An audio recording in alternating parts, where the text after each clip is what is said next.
Hello everyone, welcome to Ansargari. Today we are taking up the newspaper of July 6th, starting with the first article. Side scheme incentive rules issued by MNRE, Ministry of Renewable Source of Energy. Side, it is related to the green hydrogen mission. India's objective for the long term is to establish around 5 million ton of production of green hydrogen mission. Green hydrogen mission कहाँ कहाँ use हो सकता है?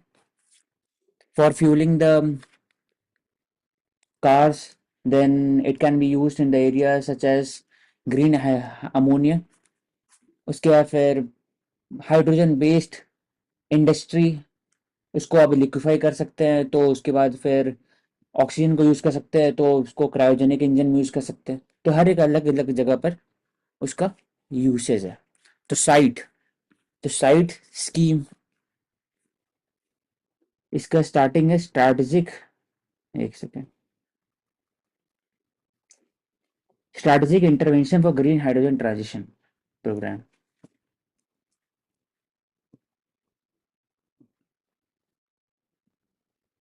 8 lakh crore investment, 6 lakh job हो सकते हैं, और 50 million ton of CO2 can be mitigated.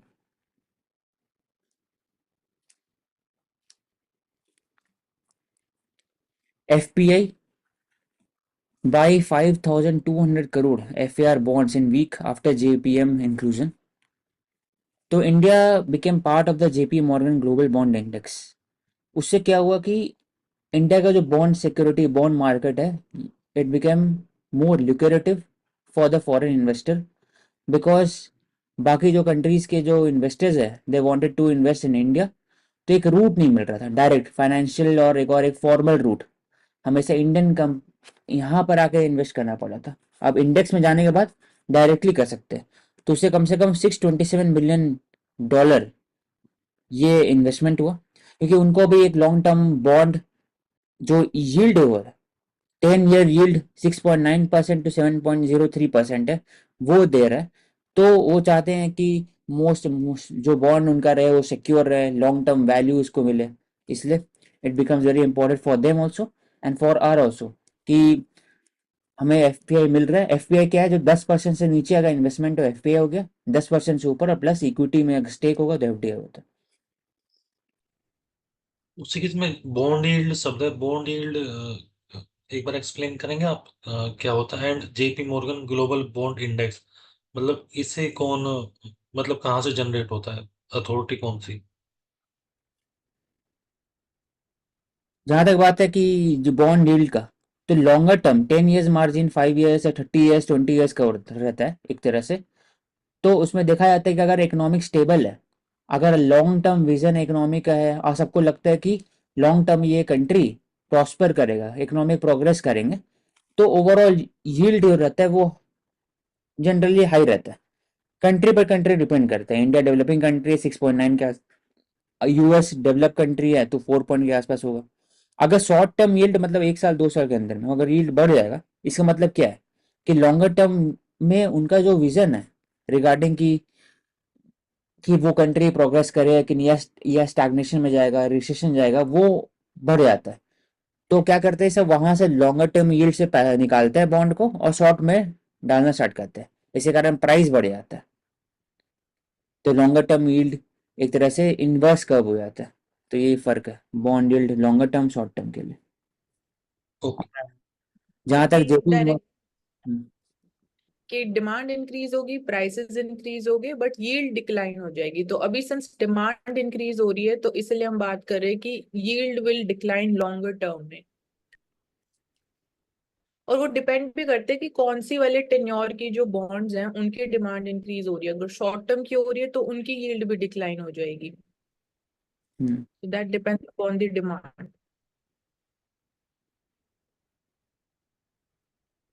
और यहाँ पे भी एक इम्पॉर्टेंट चीज जो है, जैसे हम एफडीआई में बात करते हैं, गवर्नमेंट रूट होता है, एक ऑटोमेटिक रूट होता है। तो बॉन्ड्स के केस में भी इन्वेस्टमेंट की जब हम बात करते हैं तो there is this fully accessible route. So इसमें we are seeing the spike in the investments और कैपिटल इनफ्लो। बट ये हमारे लिए अच्छा भी है, क्योंकि ये लॉन्ग टर्म पर्सपेक्टिव से अगर हम देखें तो इसमें जो वॉलेटिलिटी है, जैसे अगर हम इसको कैपिटल मार्केट से कंपेयर कर रहे हैं, for example in case of share market, तो वहां पे जो हमारा एफपीआई इनफ्लो होता है वो ज्यादा वॉलेटाइल होता है। बट ये जो बॉन्ड्स में इन्वेस्टमेंट आ रही है, ये सपोज 10 years के लिए इन्वेस्टमेंट है, तो ये स्टेबल है, तो इसलिए ये हमारे कैपिटल एक्सपेंडिचर को भी और बायंसी देने में हेल्प कर सकती है। हम्म। तो इसमें लिखा हुआ कि India will have 1% weightage in JP Morgan EM bond index, फिर धीरे धीरे 10% हो सकता है। इससे क्या होगा कि 20 से $22 billion of inflows could be estimated in India's bond market. और सिंस वी आर सीइंग कि अब हमारे पास डाइवर्सिफाइड ऑप्शंस है, मतलब ग्लोबल लेवल से इंडिया में इन्वेस्टमेंट्स आ सकती है, तो गवर्नमेंट की जो बोरोइंग कॉस्ट है वो भी कम हो जाएगी because of again this competition. तो बोरोइंग कॉस्ट अगर कम हो रही है तो इट मींस जो एफआरबीएम एक्ट में हमारे टारगेट्स हैं of reducing the fiscal deficit, hence achieving fiscal consolidation, हम वो भी साइमल्टेनियसली अचीव कर सकते हैं। एंड सेकंड है JP Morgan global bond index था, ये कैसे रिलेवेंट है इंडिया के करंट प्रोस्पेक्टिव में? वही ये बोल आपको रहे हैं कि हाँ, ये भी वही है। हाँ, आप बोलो अर्षित। वही बोल रहे कि इंडिया को बॉन्ड मार्केट फुल्ली एक्सेसिबल करने के लिए जो इन्वेस्टर है, बाहर के इन्वेस्टर, वो दे बिकम मोर अवेयर कि आप वो तो इन्वेस्ट कर ही रहे, लेकिन यहाँ पर आगे करना पड़ता था। तो अब इनडायरेक्टली उनके थ्रू, उनके फेमस है जेपी मॉर्गन, तो वहां पर अगर इंडिया के बॉन्ड अगर होंगे तो फिर बढ़ जाएगा, उससे लुक्रेटिव हो जाएगा इंडिया के लिए स्टॉक मार्केट में इन्वेस्ट करना। Okay okay, thank you thank you. और इससे अगर हम चैलेंजेस की बात करें तो एक मेजर चैलेंज जो हमारे सामने इमर्ज होगा वो ये होगा कि जो प्रपोर्शन है या शेयर है of the external borrowings that will increase. So how we are going to balance that so as to ensure our fiscal stability. So this will be the challenge which will emerge out of this thing. हम्म।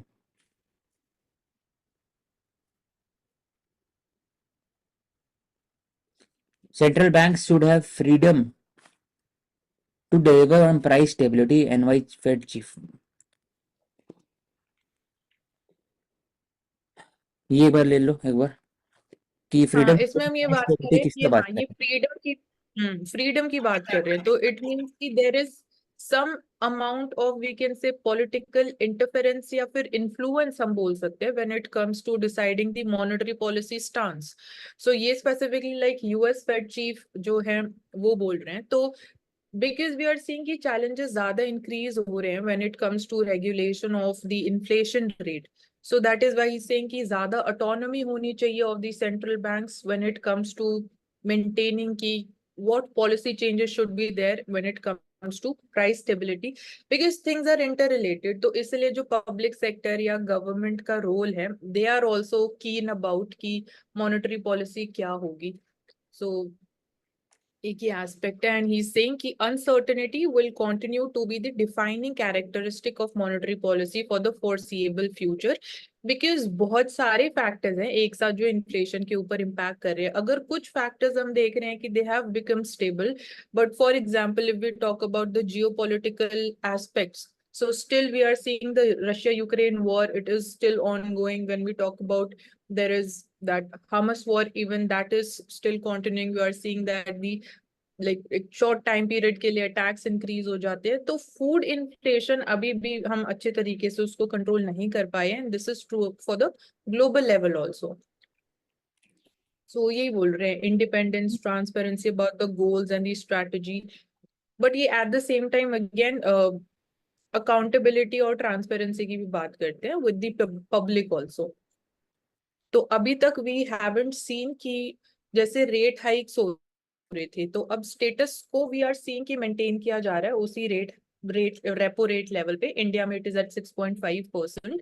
तो बात हो रही है कि rate cut हम कब से start करेंगे। सो समवेयर जो इंडिया की मॉनेटरी पॉलिसी है that is also linked with the policy stances of other central banks, specifically the US Fed, and then we are seeing कि यूरोपियन यूनियन में how the changes are being done। तो अभी rate cuts के लिए we are not expecting कि वो कब से स्टार्ट होगा, बिकॉज रेट कट होगा तो that is considered to be कि वो ग्रोथ रेट को ज्यादा बूस्ट करता है या एनकरेज करता है, क्योंकि उसके वजह से अगेन बोरोइंग कॉस्ट डिक्लाइन होती है and it leads to increase in private investment. Hmm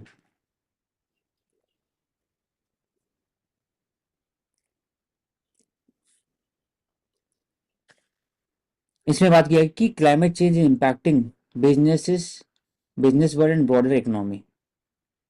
For example, heat wave, monsoon cycle which has been delayed, rising sea level, shifting agriculture pattern that is affecting economic productivity, asset value, inflation. That is why RBI should include carbon mitigation goals longer term में कि decarbonation पे overall या फिर कैसे आप policy making के अंदर में आप क्रेडिट अकाउंट में आप इंसेंटिव दे सकते हैं bond market specific carbon mitigation के हिसाब से चले आई थिंक ये बोलना चाह रहे हैं यहाँ पे मेंशन है हाँ कि कैसे कार्बन मिटिगेशन गोल्स हमारे लिए सिग्निफिकेंट है, because it directly impacts the productivity of the labour and that is linked to our economic growth.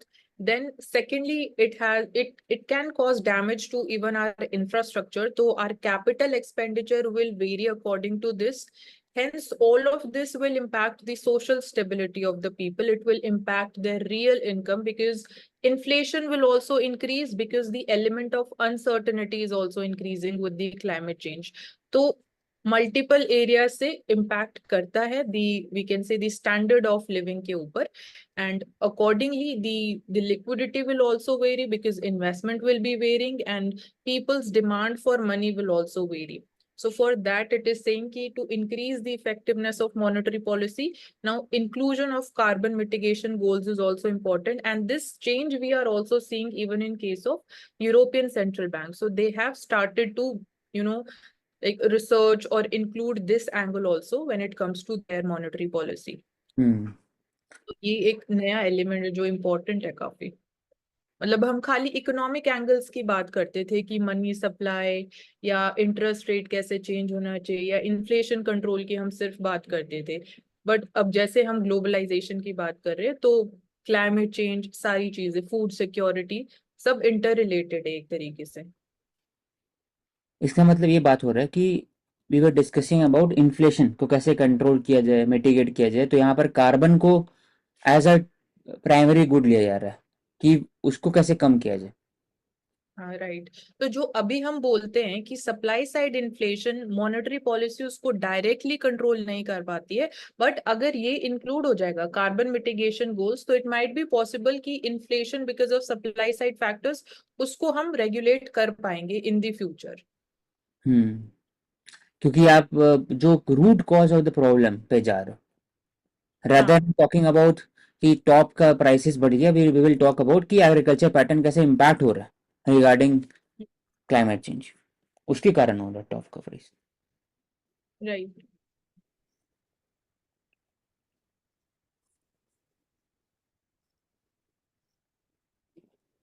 Logistic firm see cost time benefit drone model कहाँ यूज कर सकते हैं पहले तो इमरजेंसी सर्विसेज कहाँ यूज लैंड मैपिंग के लिए use कर सकते हैं पीएम संविता हो गया या फिर आप इमरजेंसी एसेंशियल मेडिसिन दे सकते हैं दूर तक वो हो गया फास्ट एड डिजास्टर मैनेजमेंट में इसको यूज कर सकते हैं और फिर स्पीड डिलीवरी ऐसे ब्लिंकेट अप से लेकर के बाकी सब चीज देते हैं 30 मिनट्स के अंदर में 20 मिनट्स के अंदर में लेकिन ओवरऑल आपको और जल्दी चाहिए और कम किलो के चाहिए पता ना 1-2 किलो तो आप दे हाँ सकते राइट, वो स्टैंडर्ड्स है।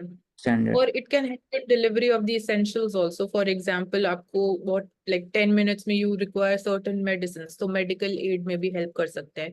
कार्बन एमिशन में भी हेल्प कर सकते हैं according to a study. Faster delivery हो गया 50 to 75%, and it will also lower the operating cost.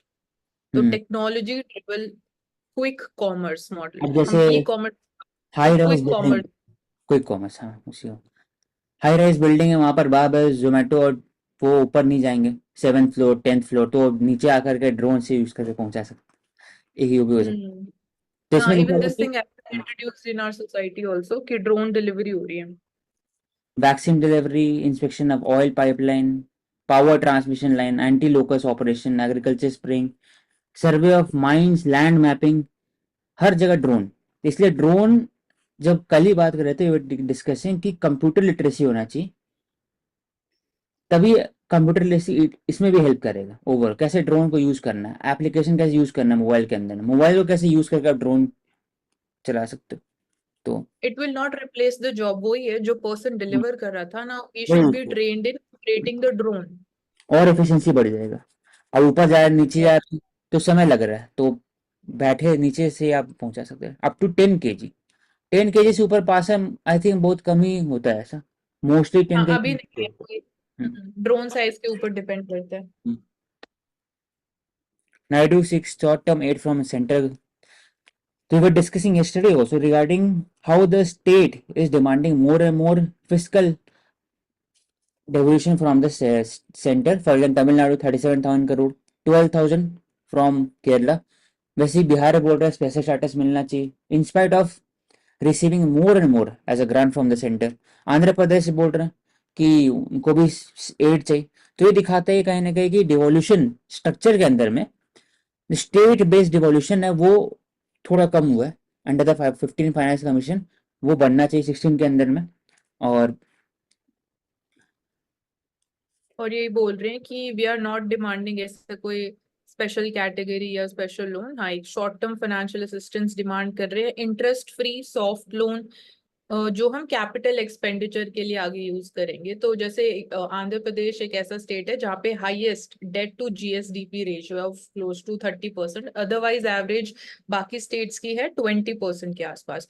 तो एक क्वेश्चन ये उठता है कि जो रियल फाइनेंशियल मिसमैनेजमेंट वाली प्रॉब्लम हमें डिफरेंट स्टेट्स में देखने को मिल रही है, बीट केरला ऑल्सो जहाँ से ये पूरा डिबेट स्टार्ट हुआ था, तो क्या जो फाइनेंशियल एड हमें सेंटर से वो लोग डिमांड कर रहे हैं, क्या वो एक्चुअल प्रॉब्लम को सॉल्व कर पाएगा in the longer run? Question is that. Short term में आपको रिलीफ फील हो सकता है, हाँ, बट एक इसमें ऐड कर सकते हाँ। हैं एक और apart from what you have stated कि if state is demanding some kind of a relief package economic package, और उस पर डिपेंड करता है कि वो कैपेक्स में इन्वेस्ट कर रहे हैं या फिर वो सब्सिडीज या फिर स्कीम्स में डाल रहे हैं। रेवेन्यू में तो जा रहा अगर है। सेंटर अगर इसमें कोई क्लॉज अगर इंश्योर करेगी क्लॉज की वो जो पैसा वो दे रहे ग्रांट दे रहे that should be used in creation of asset, तब हो सकता है कि interest free loan 30 years 20 years वाले या फिर आप ग्रांट भी दे सकते हैं, तब I think would be more suitable. हाँ, वो repaying capability and credit worthiness important हो जाती है।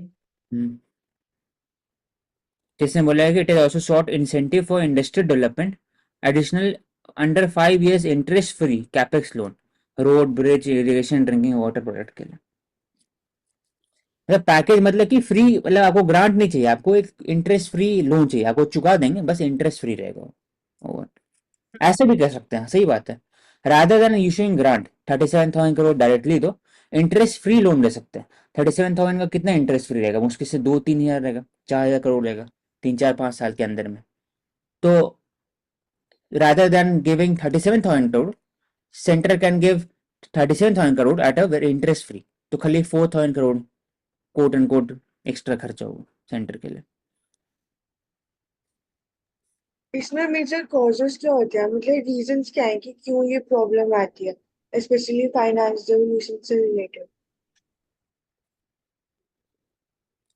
ओवरऑल इसमें बोल सकते हैं कि आप ह्यूमन कैपिटल फोकस ज़्यादा नहीं करते हैं, तो आप जो ह्यूमन है, जो मोस्टली सिटीजन है, they are depend on the state, right from गरीब हटाओ योजना से लेकर के अलग अलग जो ग्रांट होता है स्कीम्स होता है डीबीटी होता है उसमें आता है, पेंशन एंड सैलरीज में जाता है। उसके बाद फिर आपका विजन अगर रहता है अमरावती बनाने का, तो फिर नया सरकार बनते हैं, अमरावती बैक बैक में चले जाते हैं, और फिर से एस्टैब्लिश होता है कि 3 कैपिटल बनेंगे। फिर जब नया सरकार फिर से बनता है, न्यू गवर्नमेंट, फिर अमरावती वापस से आते हैं, बाकी 3 कैपिटल जीरो। तो ये जो मिस प्लानिंग है, पॉलिटिकल मिस प्लानिंग, तो इसके कारण भी होता है extra. And one more reason is that after the implementation of GST, we are seeing कि some states में जो trend है कि उनका जो revenue capital है that is been declining, जो revenue receipts जो है वो decline हुई है, तो they are demanding more from the central divisible pool। हाँ, दूसरा और मिस उसमें भी मैचिंग। कोविड-19 की वजह से, हाँ, कोविड-19 की वजह से सेंटर का जो प्लान था कि 5 years तक आपको असिस्टेंस प्रोवाइड की जाएगी as a part of GST, तो वो भी मीटअप नहीं हो पाया बिकॉज देन सेंटर स्टेटेड कि स्टेट्स को बोरो कर लेना चाहिए जो भी उनको रेवेन्यू शॉर्टफॉल देखने को मिल रहा है, बट वो अगेन स्टेट्स का बोरोइंग है या जो डेट है वो इंक्रीज कर देगा। हम्म और एक और है कि non effective use of public resources, जैसे बिहार में देखा कि 9 ब्रिज टूट गया। कुछ कुछ जगह पे देखा जाता है कि ओवरऑल आपका करप्शन कारण कोलकाता में देखा है कि ब्रिज, जो फ्लाईओवर ब्रिज वो गिर गया था। तो ऐसा कुछ करप्शन, कोलूसिव करप्शन के कारण भी वेस्टेज ऑफ रिसोर्सेज होता है। सो वी कैन से कि रोल ऑफ कैग और इम्पोर्टेंट हो जाता है स्टेट लेवल पे। हाँ। एंड ये सब जो दिया जा रहा है पोलावरम नेशनल इरिगेशन प्रोजेक्ट है, इसकी इम्पोर्टेंस देख सकते हैं एंड काफी बड़ा, और गोदावरी रिवर पे बन रहा है शायद। हम्म सिटी अमरावती ये भी होगा। हम्म। BA pilot training to set to take off in India। जब इसमें बात हो रहा है कि India is importing, it has place large order 500 से ज्यादा aircraft in next 5 to 10 years। तो उसके लिए 1800 से 200 new pilot will be needed per year. उससे क्या होगा कि ओवरऑल जो पायलट से रिलेटेड इशू था, जो DGCA वे फेसिंग, कि नाइट शिफ्ट कराना पड़ता है, हर आपका एक ब्रेक नहीं मिलता है बीच में, एक लॉन्गर ड्यूरेशन फ्लाइट के बाद, वो एक चैलेंजेस है। दूसरे कार्टलाइजेशन ऑफ द एयरलाइंस है, अगर यहाँ रिजाइन करेंगे दूसरे जगह जाएंगे तो सैलरी सेम रहता है, तो उनको अपॉर्चुनिटी कम हो जाता है। तो कुछ कुछ एरियाज है पायलट से रिलेटेड। तो and we are also seeing कि इंडिया में डोमेस्टिक एयरलाइंस भी इंक्रीज हो रही हैं। फॉर एग्जांपल लेटेस्ट ये अकासा एयर, तो ये रीसेंट प्लेयर जो है एंटर हुआ है सिविल एविएशन मार्केट में। एंड जब हम पूरा ओवरऑल सिविल एविएशन सेक्टर की बात करते हैं इंडिया में, तो एक एस्पेक्ट आता है कि क्या हम इंडिया में एरोप्लेन्स मैन्युफैक्चर उनको बना रहे हैं, और सेकंड ये है पायलट्स ट्रेनिंग वाला एस्पेक्ट कि ग्लोबल स्टैंडर्ड्स को हम मीट कर पाए। हम्म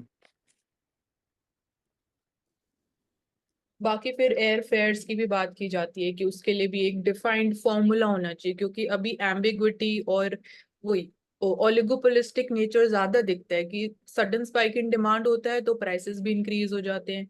जब हॉलिडे सीजन आता है जब भी एयर टिकट्स के प्राइसेस एक्सपेंसिव हो जाते हैं। सो ये इतनी ज्यादा वॉलेटिलिटी इसमें भी नहीं दिखनी चाहिए। उसमें एक और एक रीजन है मानसी, क्योंकि सरकार, जो गवर्नमेंट का जो इनिशिएटिव है उड़ान, जिसे बोला है कि आप 1 आवर के हिसाब से कुछ 3000 रुपीज के आसपास है, तो जितना होगा उसके हिसाब से होगा। तो अभी अगर देखोगे तो प्राइसेस 5-4 के आसपास रहता है जनरली। जैसे तो सप्लाई डिमांड के हिसाब से है वो डिफरेंट हो जाता है। लेकिन इसमें बोल सकते हैं पायलट की बात करना है तो इसमें कि 15 to 12 पायलट चाहिए पर एयरक्राफ्ट। ये एक नया। हम्म और दूसरा इसमें है कि 500 aircraft by IndiGo and another 150 by Akasa air, 470 aircraft. और सस्टेनेबल एविएशन फ्यूल की भी बात की जाती है, hmm biofuel, and bringing that under GST also. Hmm क्योंकि अराउंड 60 to 70% और जो एयर टिकट प्राइस है वो सिविल एविएशन का जो फ्यूल, एविएशन टर्बाइन फ्यूल है, उसके प्राइस चेंजेस पे डिटरमाइन होता है, 60 to 70% ऑफ द वेटेज। हाँ। तो अगर वो जीएसटी के अंडर आ जाएगा तो उसका शेयर भी कम हो जाएगा। हम्म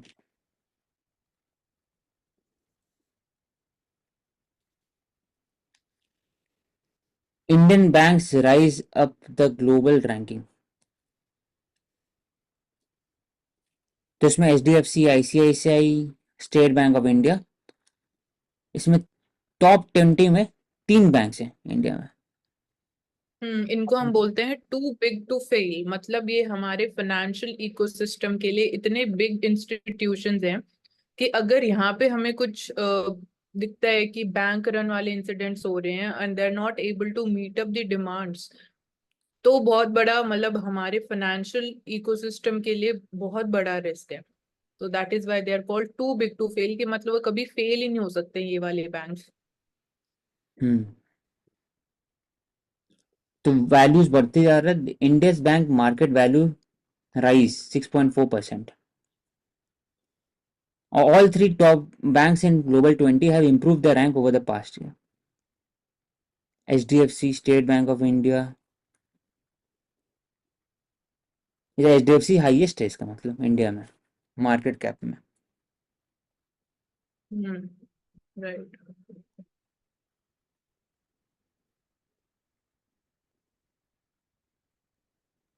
Private bank have led revenue growth in past few years. 36% या 24% है. इसका मतलब ये दिखा रहा है कि private sector bank is increasing और सिर्फ पब्लिक सेक्टर के थ्रू हम लोग डिपेंडेंसी नहीं है, प्राइवेट सेक्टर बैंक पर भी है. तो ये अच्छा एक डेटा है ये बोला.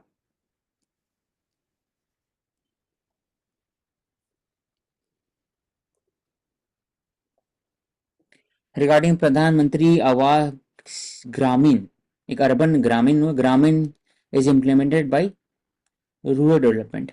अर्बन होंगे, अर्बन मिनिस्ट्री के होंगे. तो इसमें all houses constructed under PMAY with basic amenities, toilet, cooking gas, electricity, pipe water by integrating with other government schemes.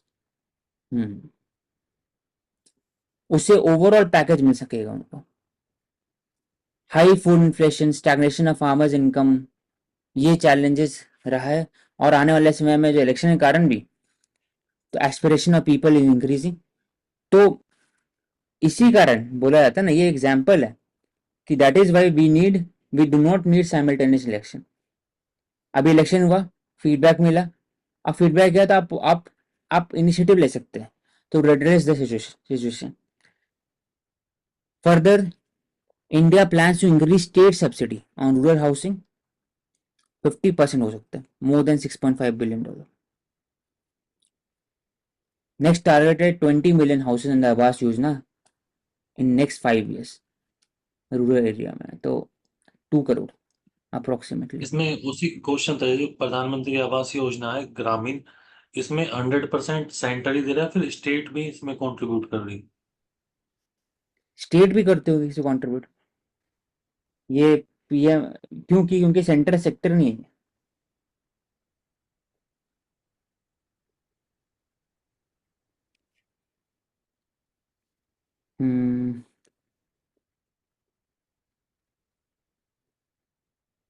State specific है. तभी तो बात हुआ ना कि कल परसों ही देख रहे थे ना, इसमें तमिलनाडु में आवास योजना बनाने के लिए 6.5 लाख रुपए लग रहा था. तो डिपेंडेंट है हर एक जगह, हर एक स्टेट में. स्टेट के अकॉर्डिंग वेरी करेगा ये? हाँ, सेंटर स्टेट दोनों का एक होता है ना, 30-60-40 होता है, 90-10 होता है, उसी में होगा. Okay.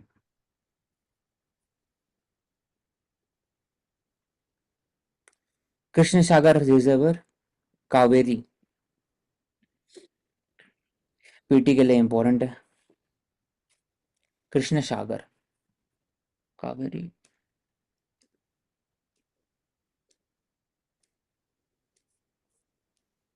Kerala village compiles in depth biodiversity register. किसके अंडर में होता है? तो बायोडाइवर्सिटी एक्ट 2002 के अंदर में 3 बॉडी है, and national biodiversity authority, state और डिस्ट्रिक्ट, DDM. तो डिस्ट्रिक्ट वाले जिसमें होता है तो उनके पास एक अथॉरिटी होता है, राइट्स होता है कि वो इंक्लूड कर सकते हैं सिटीजन सर्वे, और सिटीजन को यूज करके, वॉलंटियर को यूज करके जो भी बायोडाइवर्सिटी लोकल एरिया में उसको रजिस्टर करा सकते हैं.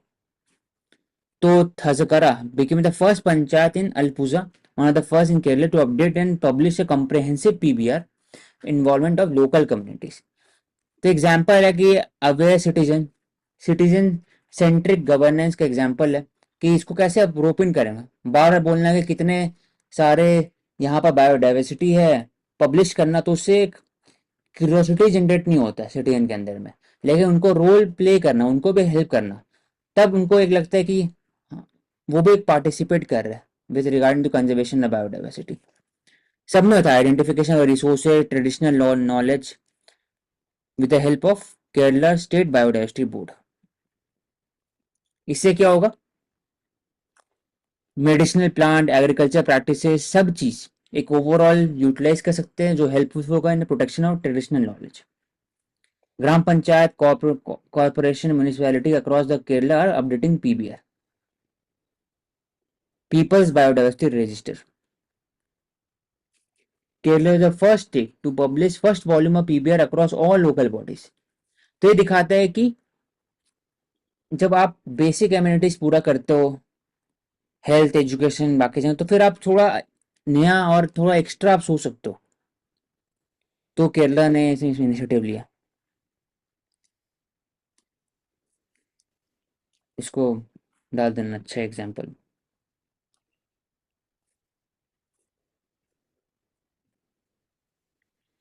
How US EU tariff war on China are fueling global container shortage.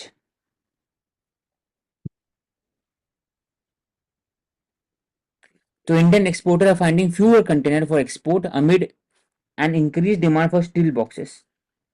Trade war, scale of trade between the US and China, container demand has gone up, leaving Indian exporter with fewer containers for export.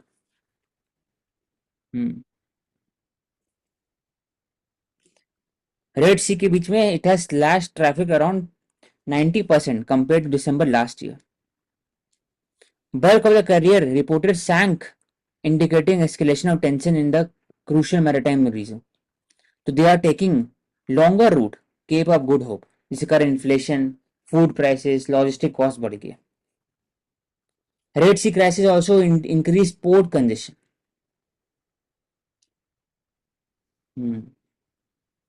तो basic tariff war चलते आ रहा है, लेकिन shipping routes and container did not have the impact as they are seen this time. इसका मतलब China is set to lose on to major market, US and EU. Canada is also using higher duty on Chinese EV. तो overall container, India में capacity बहुत कम है container का, container manufacturing, और they are dependent completely on China for steel boxes. China is the largest exporter of container, making up to 95% of the large steel boxes production globally. 95%. तो अब इसको connect करना है yesterday न्यूज से। India, when India was talking about to formulate bill on shipping bill, इसमें recycle, reuse भी हो सकता है, आप शिपिंग इंडस्ट्री में आप बना भी सकते हो, शिप बिल्डिंग इंडस्ट्री में, और तीसरा कंटेनर में बात होना। तो तीन चीज होता है शिप बिल्डिंग में। तो कंटेनर में भी चाइना 95% है, शिप बिल्डिंग में भी China one of the leader है।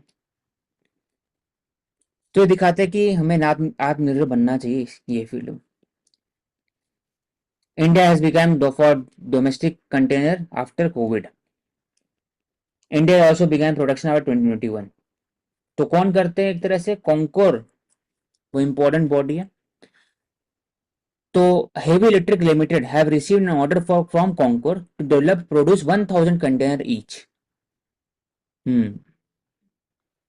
लेकिन कॉन्कोर प्रॉब्लम क्या आ रहा था कि एक तरह से सप्लाई, प्रोक्योरमेंट और डोमेस्टिक कंटेनर का इशू है।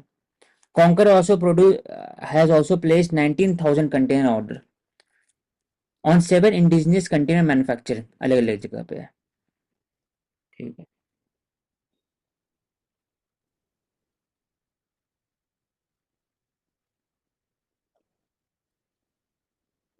So when we are talking about the shipping bill, all the three areas needs to be tackled up. We will take up in the next